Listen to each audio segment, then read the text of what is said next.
interruption. I hope this will be the last.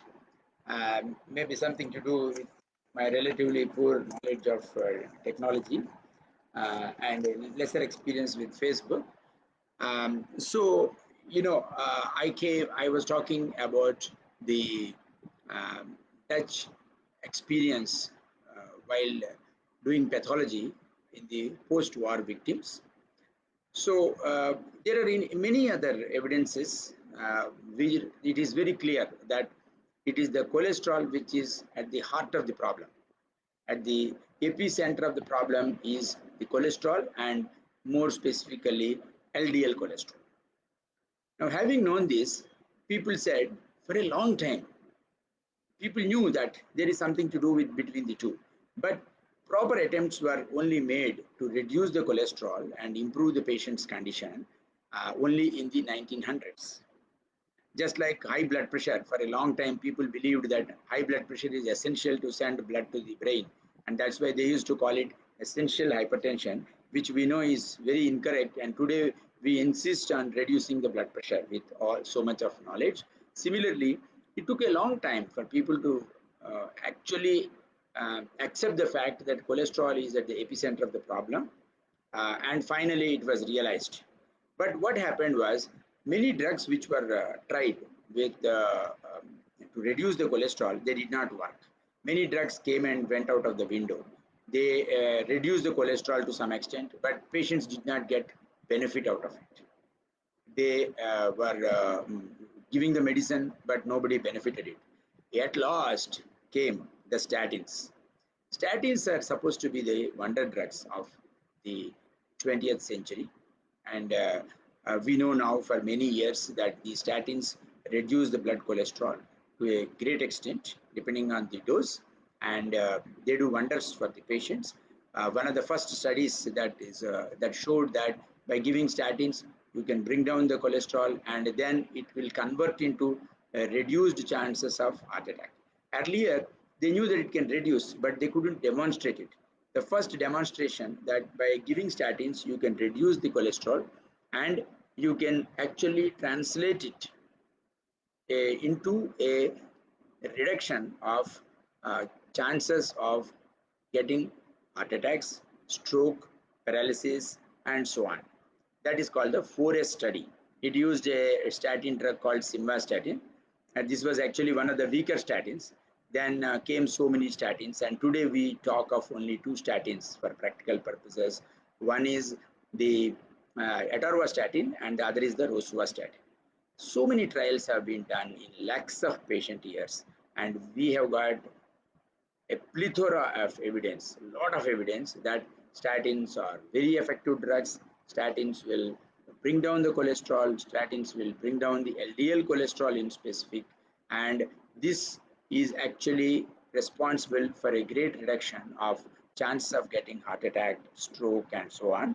And today, if somebody who had a heart attack or a paralysis or some blocks in the lower limb vessels has undergone bypass surgery, has undergone a stent, if somebody is not getting a statin, you have to have a great reason for not giving it.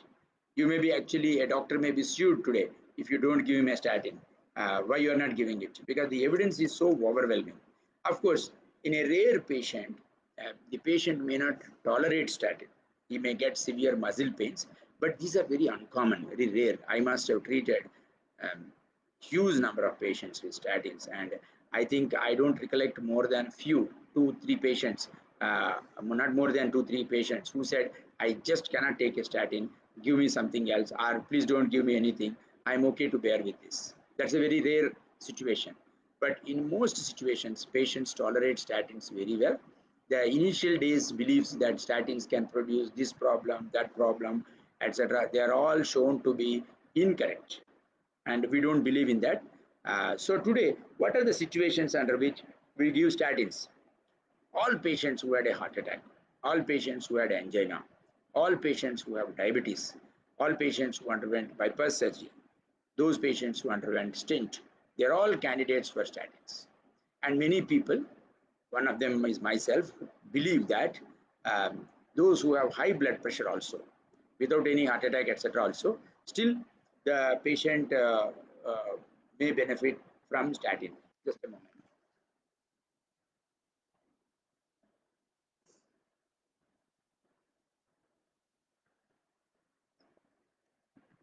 So the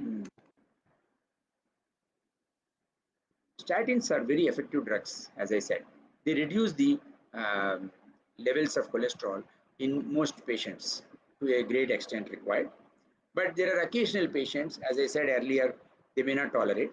The other one is that it may be that the patient can tolerate it, but the response to the statin in terms of fall of cholesterol is not adequate. It may reduce the cholesterol, but not to the extent we want it. So in those situations, you need additional drugs. One of the additional drugs which is available all over the world, including Indian market, is ezetimibe, which is also a very useful drug. It reduces the cholesterol absorption from the gut, and combined with statin, it reduces the cholesterol levels further. There are some more situations where some patients just do not tolerate statins, or some situations like what they call high cholesterol levels running in the family, called familial hypercholesterolemia. These patients are those with very high cholesterol levels, very high LDL levels, and they are very difficult to control with just statins. And in them, you have got very good drugs which are injectables. Once or twice a month they are taken. These are called PCSK9 inhibitors. They are now available in Indian market for last, I think, 3 years or so.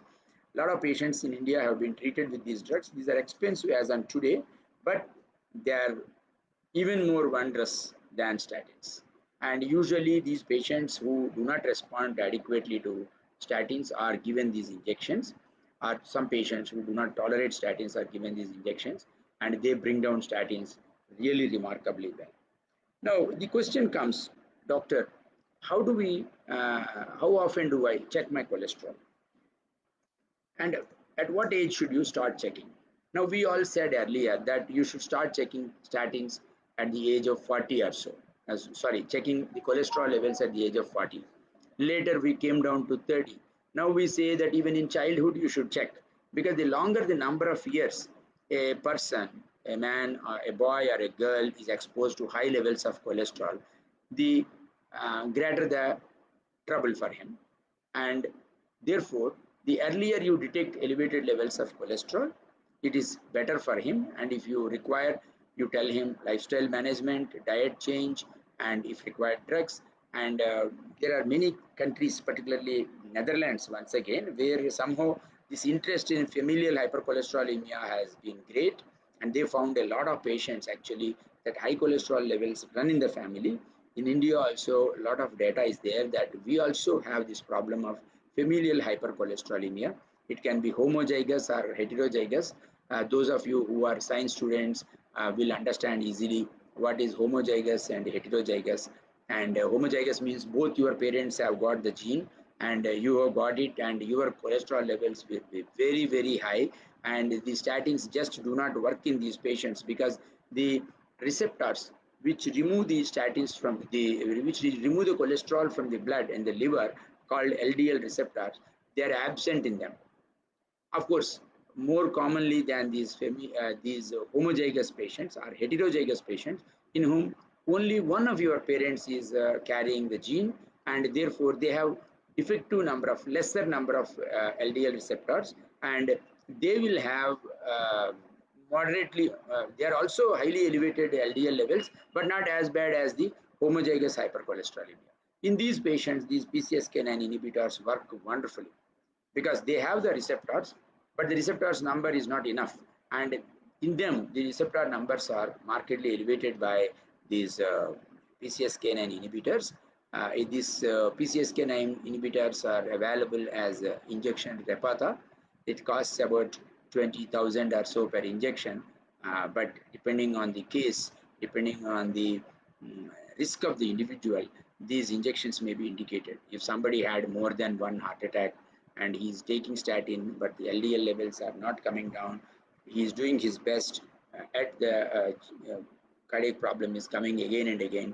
These are patients in whom he has no option but to take PCSK9 inhibitors. We need not go more than this into that. Suffice it to know that the general public should know that over and beyond statins are some more drugs available. There are many drugs which are in the pipeline, and one of them important is called bempedoic acid.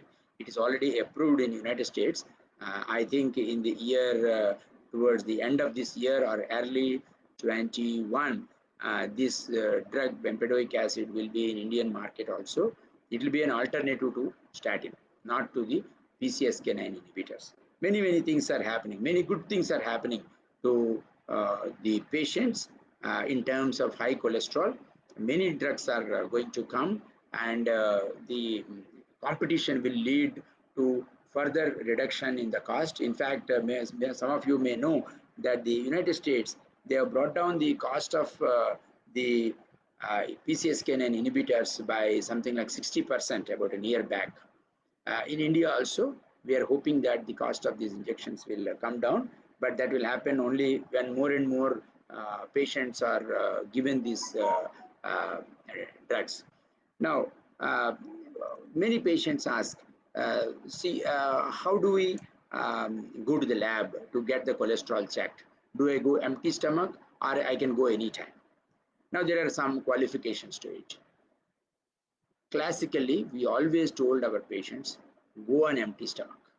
Because if somebody has eaten his food just then, due to the rise in chylomicrons, triglyceride levels will be elevated, and therefore the calculation of the LDL cholesterol in the blood will be incorrect.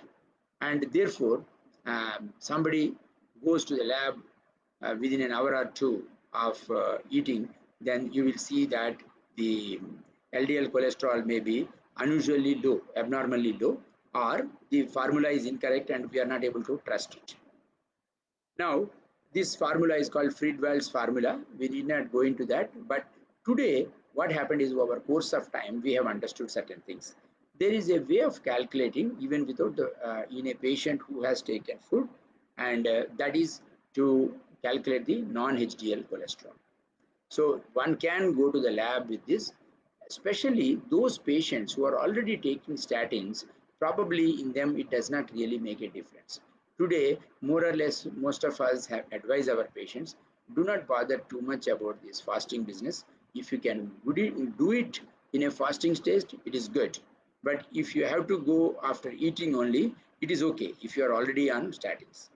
Then another new test has come called where you are directly measuring the LDL. The Friedewald's formula actually checks the total cholesterol and HDL and triglycerides, and by this formula LDL levels are calculated. But the direct LDL checking does not depend on all these things. It checks biochemically what is the LDL levels, and in those patients, if you do the test, the levels of triglycerides and the total cholesterol just do not matter. Therefore, if you are going to the lab after eating food, then you can ask for direct LDL checking. All the diagnostic centers do not do this, but it is becoming an increasingly popular way of measuring LDL cholesterol. And I will suggest that many of you, I'm sure you are taking statins already.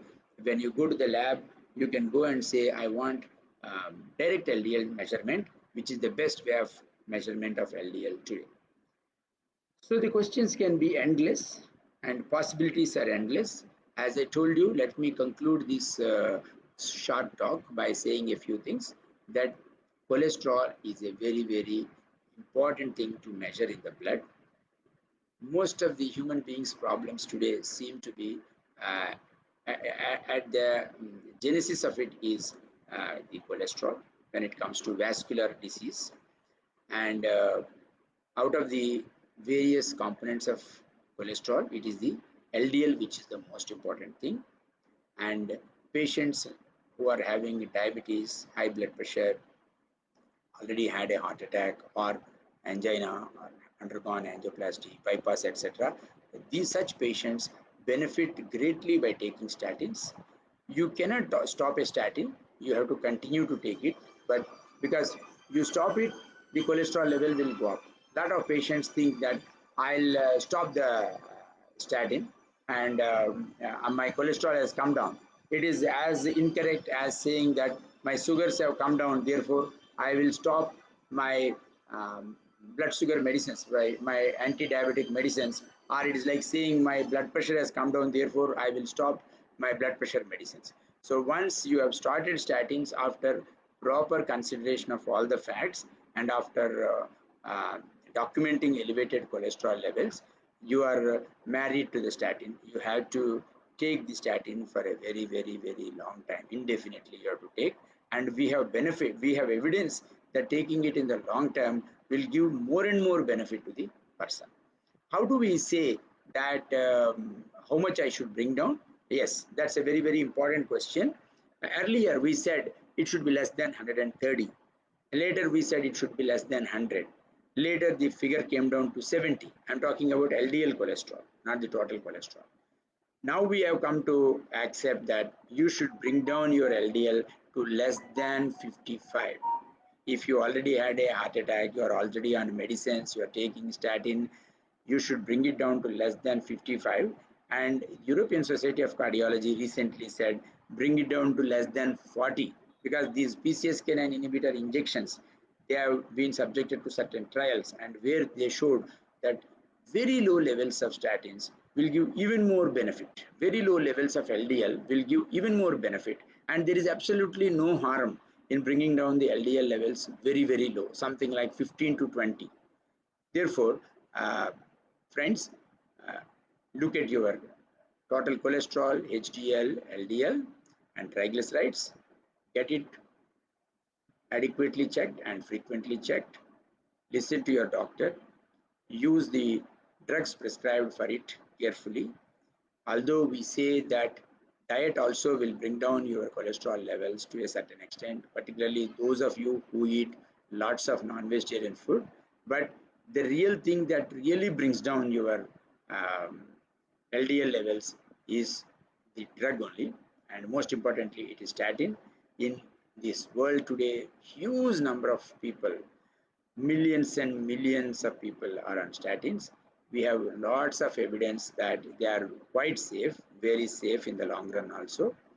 And if your statins cannot bring down your LDL levels, you have now options to fall back on, and things are looking very bright in terms of LDL levels, that you have lots of options today. And wish you all a long healthy life, and I hope you are all taking care of yourself in these bad days of COVID-19. Let me just end this talk by saying few things. Always wear a mask when you go outside your house. Always follow social distancing of at least 6 feet from your immediate person who is standing next to you, and always wash your hands and keep putting alcohol based sanitizers on your hands to take away any virus particles from your body. And this, of course, in fact, to add further, those patients who had a heart problem are more prone for severe coronavirus infection and increased chances of losing their lives. And therefore, my advice to all of you is to take very good care of yourselves. Good night. Thank you.